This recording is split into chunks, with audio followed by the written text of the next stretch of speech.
Oke, langsung aja pengenalan HyperSQL Database atau Hyperstructure Query Language Database adalah sistem manajemen basis data relasional yang ditulis dalam Java.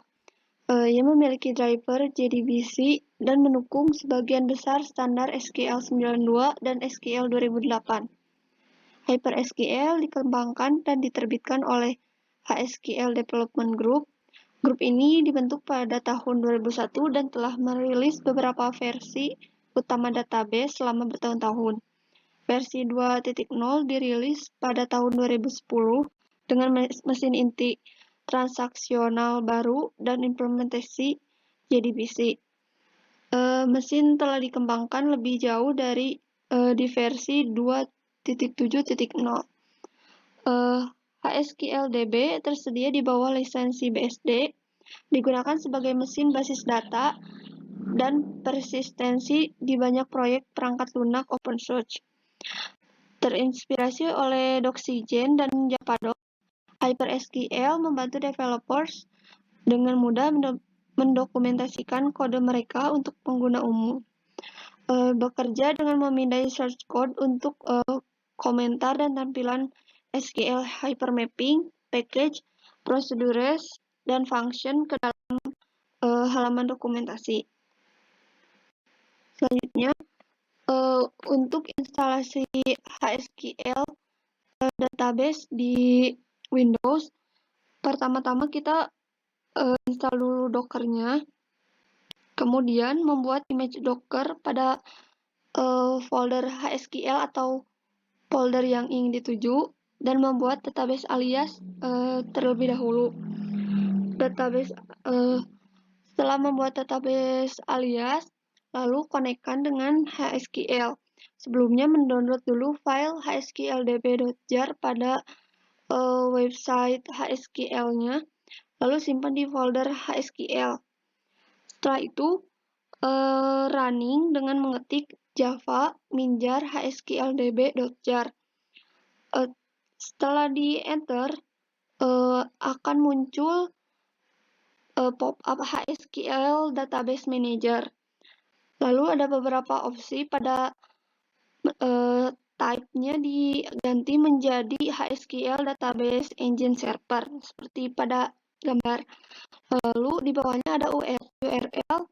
URL-nya ditambahkan JDBC, itunya tuh diganti jadi localhost /test, kemudian klik OK. Lalu akan muncul ke database yang akan dibuat.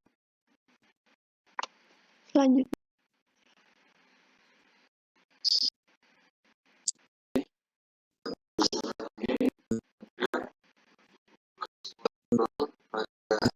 database ini kita menggunakan sintaks pada gambar di kita create table dengan nama kelompok 1 dengan nama table kelompok 1, kita tambahkan beberapa atribut, misalnya name dengan tipe data integer, not, dan sebagai primary key. Kemudian ada atribut lain seperti nama, jurusan, dan juga semester.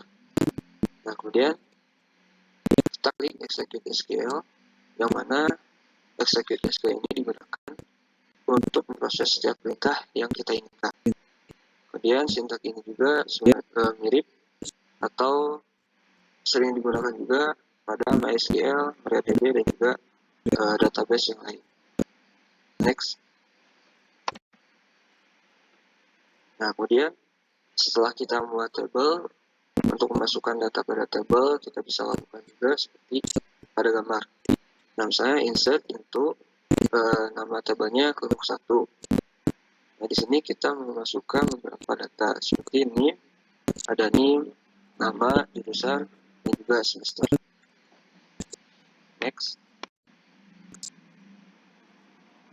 Nah, setelah kita membuat tabel dan juga memasukkan data, kita bisa menampilkan tabel yang telah diisi dengan data-data dari sebelumnya dengan mengetikkan sintaks seperti di bawah, yaitu select kita from nama tabel kelompok 1 kita akan muncul data-data yang telah kita inputkan. Next. Baik, selanjutnya tadi sudah dijelaskan cara membuat tabel, lalu memasukkan data dan menampilkan tabelnya. Yang sekarang saya akan menjelaskan untuk update-nya, yang dimana update lalu nama tabelnya yaitu kelompok 1, yang dimana tadi itu di NIM 1207050100 itu isinya itu 5 yang ingin diupdate sekarang jadi 7 ya. Maka dari set semesternya itu diganti menjadi 7, yang dimana ditempatkan di NIM-nya itu yang sudah disebutkan tadi 1207050110. Maka dari untuk menampilkan tabel maka dihasilkan untuk semesternya itu menjadi 7. Next. Yang selanjutnya melakukan delete, yang dimana ini delete from nama tabel kelompok 1 where NIM yang ingin dihapus NIM-nya yaitu yang tadi 1207050120 yang bernama Ane. Maka ketika ditampilkan di tabel tersebut terhapus yang sudah ditentukan dari NIM tersebut. Next. Nah, yang selanjutnya dari kelebihan HSQL itu, HSQL DB adalah basis data relasional yang dibuat menggunakan Java. Kelebihan dari basis data ini adalah mendukung SQL 2011, ukuran yang relatif kecil, dapat dibenamkan ke dalam aplikasi, dapat berjalan secara in-memory atau disimpan di file. Berdasarkan kelebihan di atas, HSQL DB dipilih untuk implementasi dari sistem. Mungkin sekian dari kelompok 1 yang membahas HSQL DB. Cukup sekian, mohon maaf bila ada salah kata. Assalamualaikum warahmatullahi wabarakatuh.